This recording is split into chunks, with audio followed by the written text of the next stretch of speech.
같이 기도하고 말씀 생각하십니다. 하나님 아버지 감사합니다. 추운 겨울이지만은 하나님의 은혜로 또 생활하며 이 수요일 밤 저희들이 또 주의 이름으로 모여 예배의 단을 쌓고 그 가정에서 또 시간을 구별하여 하나님 앞에 예배의 단을 함께 쌓으며 또 말씀을 묵상케 하시니 감사합니다. 아버지, 이사야 11장 1절부터 9절에 주신 말씀을 부족한 종이 조금 해석할 수 있는 힘을 주시고 또 모두들에게 은혜를 주셔서 읽은 말씀을 잘 이해하고 하나님께서 주신 교훈을 깨닫고 마음에 새기게 하여 주시고 또 더욱 믿음으로 살고 말씀 순종의 삶을 살아가게 하여 주옵시기를 소원합니다. 하나님의 영, 진리의 영께서 우리 가운데 계시오니 위천한 종의 이 심령을 주장하시고 입술을 주장하시고 또 모두들의 심령을 주장하여 주시기를 소원합니다. 감사하며 예수님의 이름으로 기도하옵나이다. 아멘. 이사야 11장 1절부터 9절 말씀. 이새에게서 난 한 싹. 자, 1절 보십시다. 이새의 줄기에서 한 싹이 나며 그 뿌리에서 한 가지가 나서 결실할 것이요. 자, 한 싹이 나며 또 가지가 나서 그 뿌리에서 한 가지가 나서, 특별히 가지라는 말은 히브리 말로 네체르 그렇게 하는데, 네체르라는 말은 나사렛이라는 동네 명칭과 관련이 있는 것 같습니다. 사도 마태가 마태복음 2장 23절에서 예수께서 나사렛이란 동네에 와서 사니 이는 선지자로 하신 말씀에 나사렛 사람이라 칭하리라 하심을 이루려 함이로라고 말했을 때 이 단어를 이사야 11장 1절에 가지, 네체르라는 단어를 염두에 둔 것으로 보입니다. 네체르, 그것이 나사렛이라는 그런 명칭과 관련된 것으로 보입니다. 자, 이새의 줄기에서 한 싹이 나며 그 뿌리에서 한 가지가 나서 결실할 것이요. 이 말씀은 메시아께서 다윗의 자손으로 오실 것을 예언한 것입니다. 메시아를 다윗의 자손이라고 표현하지 않고 다윗의 아버지인 이새의 자손이라고 표현한 것은 메시아의 평범한 가문을 암시하는 것 같습니다. 이새는 가난하고 낮은 신분의 사람이었다고 보입니다. 다윗은 동료들에게 사무엘상 18장 23절에 보면 왕의 사위 되는 것을 너희는 경한 일로 보느냐?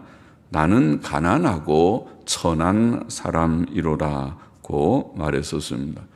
자신을 가난하고 천한 신분의 사람이라고 자인하였던 것입니다. 자, 이 예언은 메시아가 이새의 자손으로 다윗의 자손, 가난한 가문, 낮은 신분의 사람으로 출생할 것이라는 이 예언은 메시아의 인성과 메시아가 사람으로 오실 것의 인성과 그의 낮아지심을 보입니다. 예수님의 모친 마리아는 아기 예수를 출산하고 40일이 지나 누가복음 2장 24절에 보면 40일이 지나 결례를 행하는 날에 정결 의식을 행하는 날에 예루살렘에 올라가 비둘기 한 쌍으로 제사하려 했는데 그것은 물질적으로 어려운 형편을 나타냅니다. 출산한 여인은 보통 1년 된 어린 양으로 속죄제를 드렸으나 물질적으로 어려운 자는 비둘기를 드렸습니다. 레위기 12장 6절 이하에 규정되어 있습니다. 예수 그리스도께서는 종의 모습으로 세상에 오셨고 가난한 집에서 출생하셨고 어린 시절을 지내셨습니다. 2절 보십니다. 여호와의 신 곧 지혜와 총명의 신이요 신이라고 번역해서 영이라는 말이죠. 우리가 영이라고 쓰는 영, 여호와의 영 곧 지혜와 총명의 영이요 모략과 재능의 영이요 재능 혹은 권능이라고도 번역할 수 있는 재능보다는 권능이 좀 힘이 더 있는 그런 어떤 뜻을 가진 단어죠. 모략과 권능의 영이요 지식과 여호와를 경외하는 영, 여호와를 경외하는 영. 원문의 뜻은 여호와 경외의 영 그렇게 되어 있는데 그래서 여호와를 경외한다는 뜻인지 혹은 여호와를 경외케 한다는 뜻인지 우리가 해석할 수 있는 여지가 있어 보이는데 여튼 여호와 경외의 영 그렇게 되어 있습니다. 원문은 여호와 경외의 영이 그 위에 강림하리니 강림은 내려오는 거죠. 강림하리니 그러나 원문에는 그냥 머무시리니 그 위에 하나님의 지금 영, 성령께서 메시아 위에 머물러 계신다, 머무신다 그런 뜻입니다. 머무시리니 그래서 여호와의 영 곧 성령께서는 사람으로 탄생하실 메시아 위에 머무르실 것입니다. 그는 지혜와 총명의 영이시며 모략과 권능의 영이시며 지식과 여호와 경외의 영이십니다. 여호와 경외의 영이라는 이 표현은 여호와를 경외하게 하는 영. 예수님께서 성령을 받아서 하나님을 경외도 하셨겠지만은 또 예수님 자신이 신성을 가지고 계신 분이시니까 하나님을 여호와를 경외하는 영다. 여호와를 경외하게 하는 영. 예수 그리스도께 임해 계신 충만한 성령은 사람들로 하여금 여호와를 경외하는 지혜와 지식의 말씀을 가르치는 영이시라는 뜻이라고 보입니다. 여튼 본절은 메시아의 신성을 예언한 것입니다. 메시아께는 성령의 임재, 성령께서 그 위에 머물러 계신다. 성령의 충만함이 그에게 있을 것입니다. 메시아라는 말은 기름 부음을 받은 자라는 뜻임을 우리가 잘 알죠.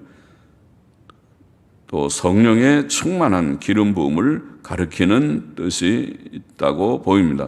골로새서 2장 9절은 그 안에는 메시아의 육체 안에는 메시아에게는 신성의 모든 충만이 육체로 거하셨다. 그렇게 표현했습니다.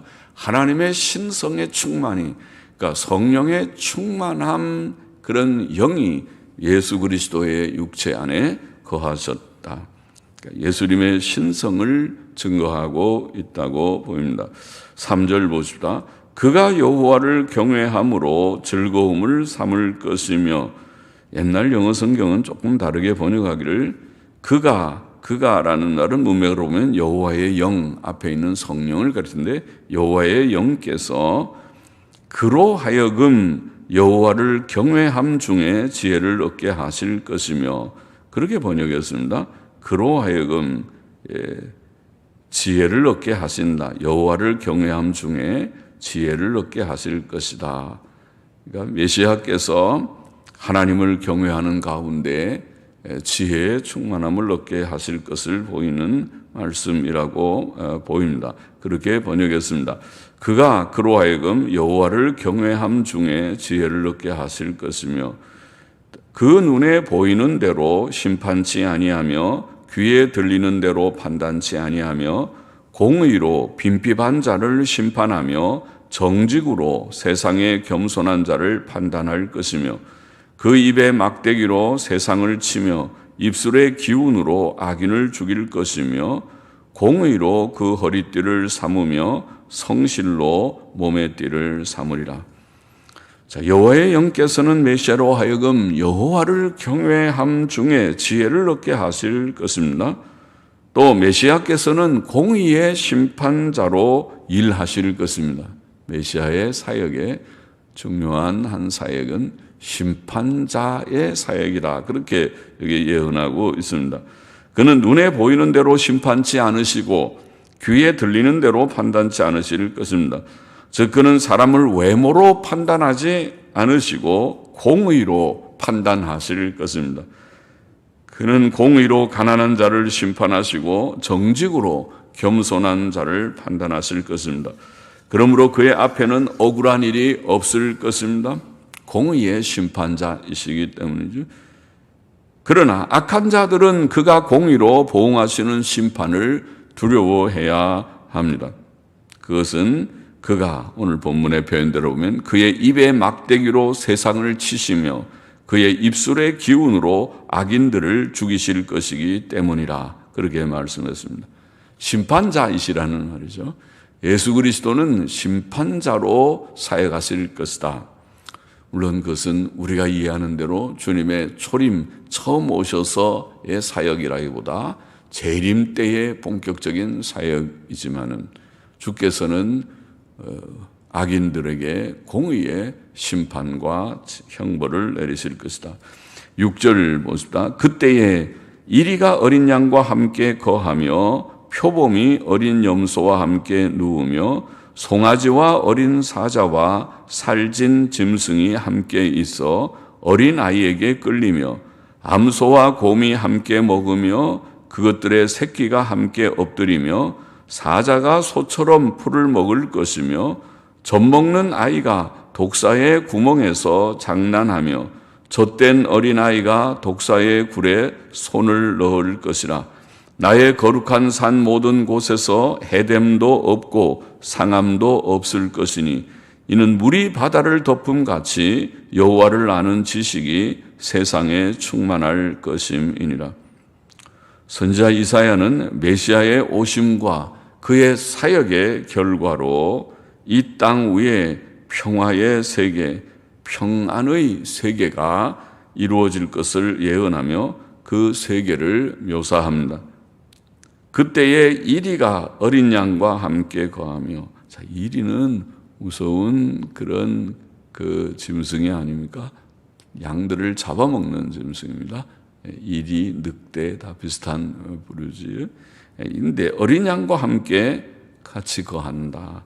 또 표범이 어린 염소와 함께 눕는다. 지금 세상하고 많이 다르죠.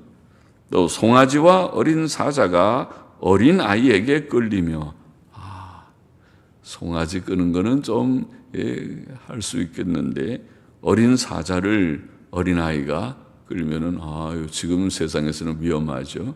그러다가 사자가 잡아먹을 수 있는데 암소와 곰이 함께 누우며 그 새끼들이 함께 엎드리며 사자가 소처럼 풀을 먹을 것이며, 사자가 잡아먹는 육식 그 사나운 그런 짐승인데 그러지 않고 풀을 먹을 것이다.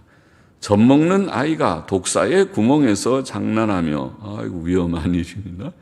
그러다가 독사가 나오면 물면은 금방 죽을 테인데, 장난하며 젖된 어린아이가 독사의 굴에 손을 넣을 것이다. 그렇게 표현되어 있습니다. 하나님의 거룩한 산 모든 곳에서 해됨도 없고 상함도 없을 것입니다. 물이 바다를 덮음같이 여호와를 아는 지식이 세상에 충만할 것입니다. 자, 메시아의 오심으로 이루어질 새 세계의 특징은 한마디로, 지금 여기에 묘사되어 있는 이 묘사는 한마디로 평안입니다. 평화, 평안, 평안입니다.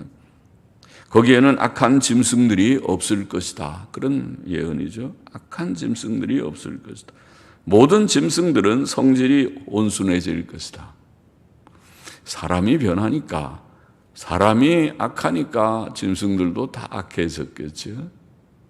그러나 사람이 순하면 짐승들도 순해질 것 같은데, 그래서 짐승들이 성질이 온순해질 것이다, 그렇게 예언되어 있습니다. 그러므로 그때는 세상의 상함과 해됨이 더 이상 없을 것이며, 그것은 세상에 하나님의 지식과 경외함이 충만할 것이기 때문이라고 그렇게 증거되어 있습니다. 이사야 65장에도 비슷한 내용이 나옵니다. 이사야 65장 20절 25절에 보면 이렇게 되어 있죠.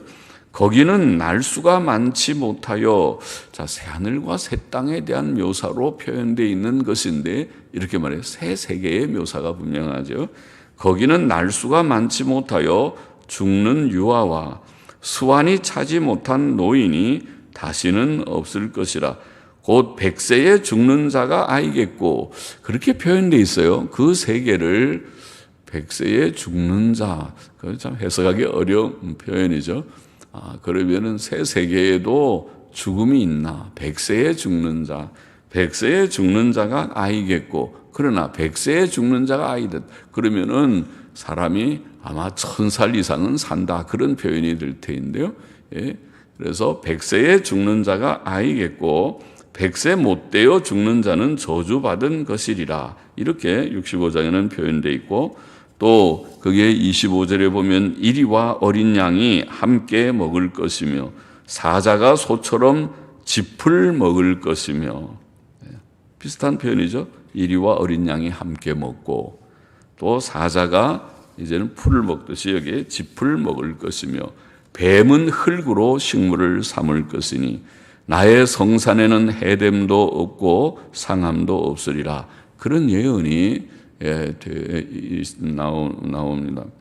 자, 이 예언은 문자적 의미라면은, 문자적으로 그것이 성취된다면 어떻게 성취된다는 말일까? 그래서 문자적으로 본다면 아마 천년왕국에 그것이 성취될 수 있을 것이다. 천년왕국을 문자적으로 믿는 역사적 전철연설의 견해를 가진 우리들이 그 천년왕국을 생각할 때 이 예언은 천년왕국에서 문자적으로 성취될 수 있을 것이다, 그렇게 이해할 수 있습니다.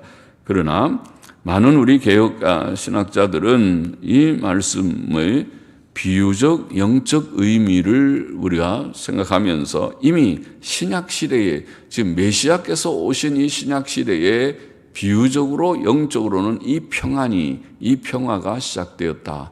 우리 믿는 사람들의 심령 속에서, 우리 속에서부터 이 평안이 시작되었다, 그렇게 이해하고자 합니다.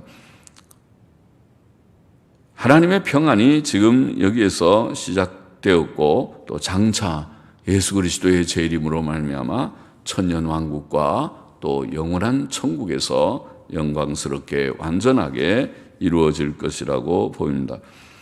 오늘 본문의 교훈을 우리가 좀 정리해 보십시다. 첫째로, 오늘 본문은 예수께서 메시아로 오신 예수께서 인성과 신성을 가진 자이시다 하는 것을 보이는 예언이죠. 메시아의 인성과 신성, 메시아는 이새의 자손으로 오실 것이고, 오늘 본문에 묘사되어 있기를, 또 하나님의 영께서 그 위에 머무실 것이다, 그렇게 되어 있습니다.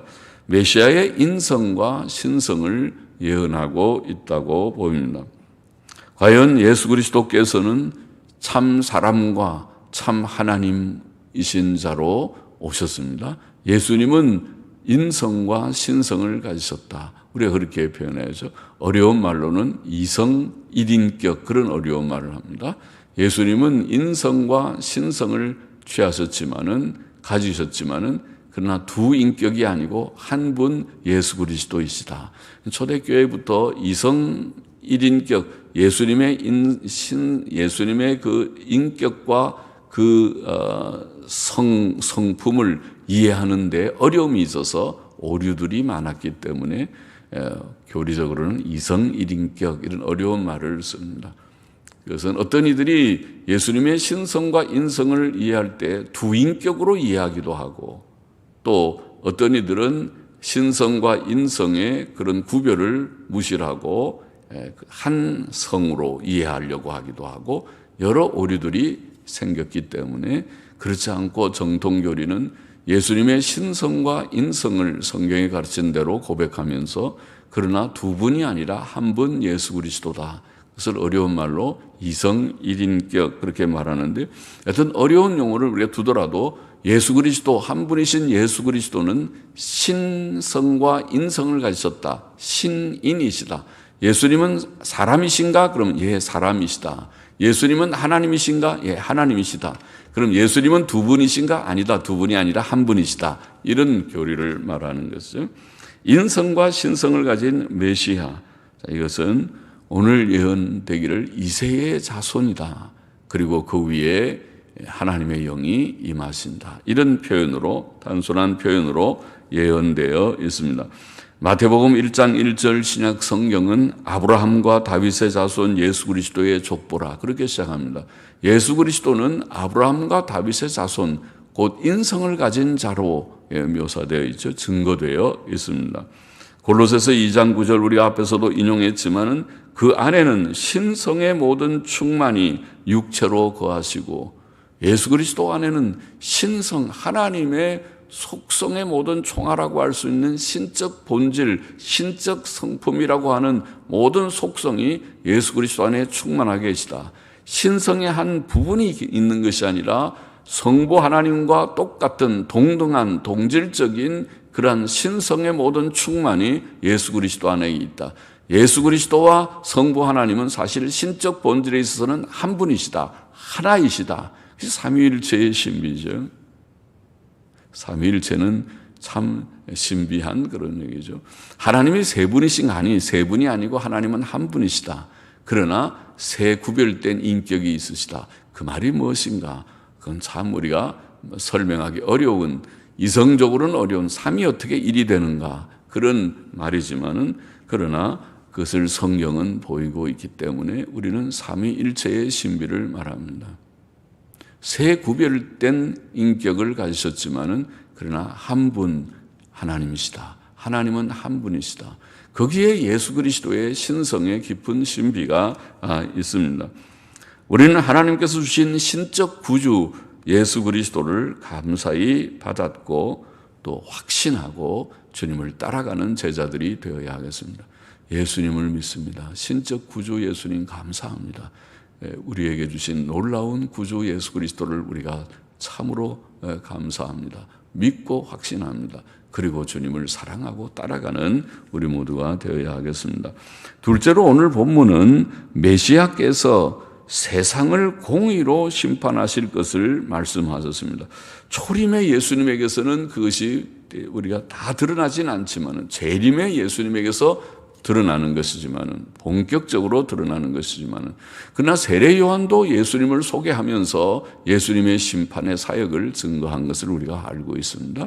그래서 메시아께서는 오셔서 우리를 구원하시는 구원이 첫 번째 사역이고 초림의 중요한 사역이지만은, 그러나 초림 사역 속에서도 여전히 믿지 않는 사람들은 이미 정죄를 받은 것과 같기 때문에 심판의 사역이 전혀 없지는 않습니다. 또 지금 교회 시대 속에서도 악을 행하는 자들, 아나니아 삽비라 사건처럼 악을 행할 때 하나님께서 즉사시키는 그런 징벌도 내리시는 것이 있으니까 주님께서 하시는 심판의 사역이 이 교회 시대에도 전혀 없지는 않은 것입니다.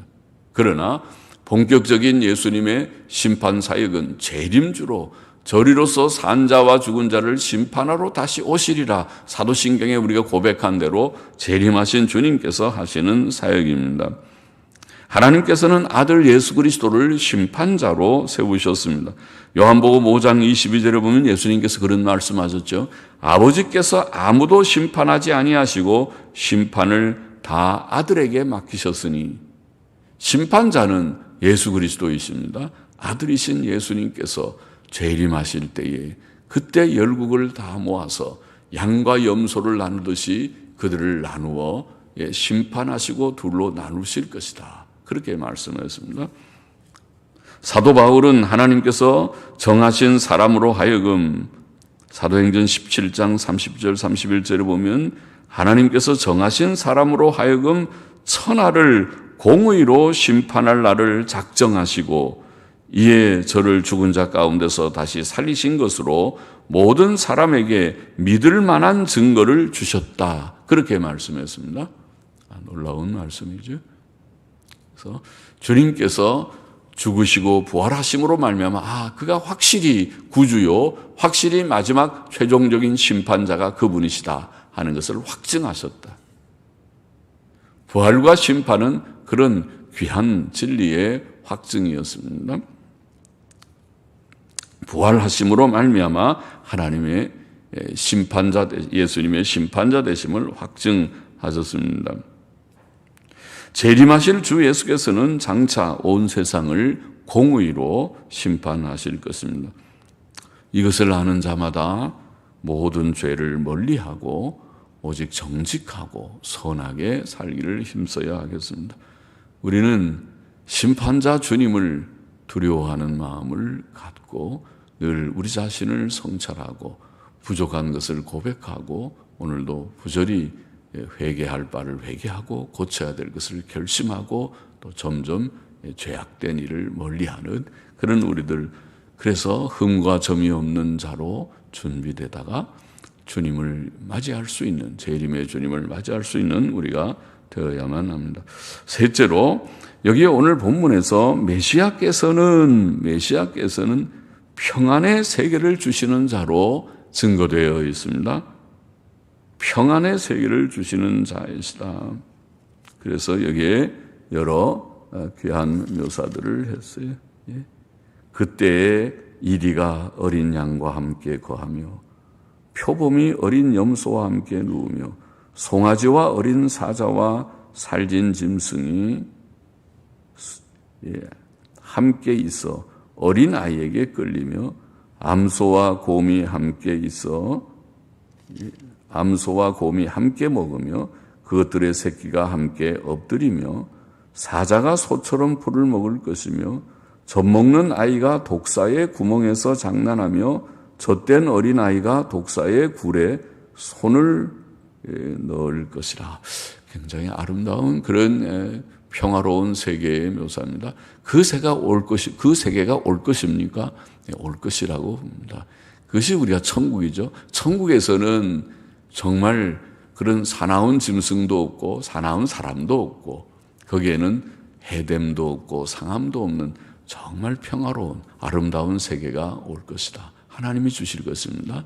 그런데 이 평화로운 이 세계에 대한 이 예언은 지금 신약 교회 안에서 적어도 교회 속에서 교인들의 세계 속에서 지금 이루어지고 있다. 우리는 과거에 성질이 거칠고 악한 성질이 많은 자들이었을지라도 예수님 믿고 이제는 다 변해서 좋은 사람이 되는 이것이 교회입니다. 이것이 구원입니다. 깡패가 변해서 착한 사람이 되는 게 구원입니다. 예수님 믿고도 여전히 거친 성질이 있고 그렇게 폭력적이고 또 말도 아주 독살스럽게 하고 그렇게 하면 안 됩니다. 그것은 예수님 잘못 믿은 것입니다. 회개하고 고쳐야 되는 일입니다. 예수님 믿으면 변해서 주의 말씀대로 마음이 온유하고 겸손한 자로 변화되어야 합니다. 착한 사람이 되어야 됩니다. 예수님 믿고 착한 사람 되는 것이 하나님의 뜻입니다. 우리가 정말 구원받았다면 착한 사람 되어야 됩니다. 메시아께서 주시는 것이 바로 그 평안이다. 우리의 심령의 평안, 또 우리의 환경적인 그런 평안, 그것을 주님께서 주신다. 마태복음 11장 28절 수고하고 무거운 짐진 자들아 다 내게로 오라 내가 너희를 쉬게 하리라. 주께서 이미 주신 것이죠. 이 평안, 마음의 평안을 주셨기 때문에 이 평안을 가졌기 때문에 우리가 착한 사람이 될 수 있어요. 사람이 강팍해지고 마음이 거칠어지는 것은 심령의 평안을 잃어버렸기 때문이 아니겠습니까? 마음이 평안하고 그러면은 이제 우리가 좋은 말, 평안한 말을 하고 화평하게 되고 서로 사이좋게 되고 할 수 있을 거예요. 이 평안이 신약 교회에서 이미 시작되었습니다. 평안을 주께서 우리에게 이미 주셨고 주께로 왔더니 마음의 평안을 주셨고 또 이 평안은 모든 환경을 초월하는 평안이 되었고, 그래서 이 평안을 가지고 서로 사이좋게 지나고 가정에도 화목이 있고 또 친구 관계에서도 평안이 있는 그것이 그리스도인입니다. 주님을 알지 못하는 사람들은 이 평안을 이해하지 못하지요.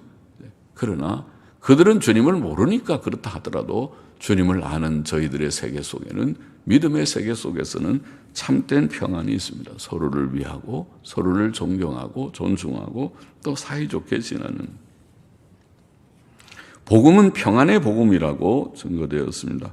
하나님과의 정말 평안을 우리가 증거할 뿐만 아니라 우리의 심령 속에 주시는 참된 평안, 그리고 이 평안을 가지고 믿는 세계 속에서 서로 사랑함을 실천하는 참 평안을 증거하는 복음입니다. 비록 우리의 성화가 불완전하듯이 지상교회는 아직 불완전해서 이 평화가 분명히 있음에도 불구하고 때때로 속에 믿음 없는 사람들이 들어와서 분열을 일으키고 또 분쟁을 일으키고 평화를 우리가 깨트리고 불안을 조성하고 할 수 있겠죠. 그런 교회 안에도 싸움이 있고 갈등이 있고 있습니다. 그것은 불완전해서 그렇습니다. 그러나 그런 것이 있다고 해서 주께서 주신 참된 평안이 없는 것이 아닙니다. 우리의 심령 속은 그런 속에서도, 그런 환경적인 어지러움 속에서도 평정을 잃지 않고 평안을 가지고 있습니다. 가져야 되고 가질 수 있고 가졌고 가지는 것입니다. 평안을 가지고 또 믿는 자들 가운데 서로 화목하고 사이좋게 지내는 것은 여전히 있습니다. 불법이 심하다고 해서 우리가 사랑이 식어져서는 안 된다고 하지 않았습니까? 불법이 있는 세상 속에 살고 있지만은 교회만큼은 평화로워야 되고, 또 교회 속에도 때때로 믿음 없는 자들이 교회를 어지럽히는 일이 간혹 있다 할지라도 그래도 여전히 참된 교회 안에는 거기는 사랑이 있고 서로 사랑함이 있는, 이것이 진짜 교회입니다. 그것이 구원입니다. 예수님께서 주신 은혜가 바로 그것입니다. 이런 아직은 불완전할지라도 이 평안을 우리가 누리고 있고 또 실천하고 있다가 주님 재림하실 때에 이루어질 천년왕국과 천국은 이 예언의 완전한 성취가 될 것입니다. 거기에는 정말 의와 평안과 희락이 넘치는 그런 세계다. 성경이 증거한 대로 천국이 그거잖아요. 천국 가면 거기에는 더 이상 근심 걱정이 없습니다. 거기는 죄가 없습니다. 모든 슬픔과 불행이 더 이상 없습니다. 죽음도 없습니다. 병도 물론 없습니다. 코로나 같은 것도 없습니다. 거기에는 참된 평안과 기쁨이 넘치는 세계가 될 것이다. 그것이 메시아가 주시는 것이다. 메시아께서 이미 우리에게 지금 정신적으로 영적으로 아직 불완전한 형태로지만은 우리가 그것을 누리게 하셨고 장차 주의 재림으로 영광스럽게 성취될 것을 믿는다. 오늘 세 가지 우리가 생각했습니다.